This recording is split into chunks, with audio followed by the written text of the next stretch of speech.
بسم اللہ الرحمن الرحیم۔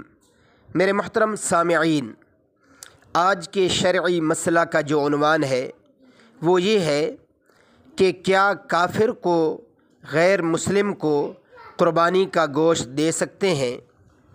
میرے محترم سامعین، اس مسئلہ کا جواب خوب توجہ سے سماعت فرما لیجئے۔ کافروں کو بلا اجرت قربانی کا گوشت دینا جائز ہے، البتہ غریب مسلمانوں کو دینے کا ثواب زیادہ ہے، کیونکہ یہ مستحب ہے۔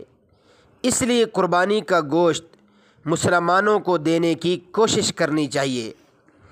ہاں، اگر کوئی واقعی مصلحت ہو غیر مسلم کو قربانی کا گوشت دینے میں تو پھر گوشت دیا جا سکتا ہے، مگر بہتر نہیں ہے، کیونکہ مسلمانوں میں غریبوں کی کمی نہیں ہے۔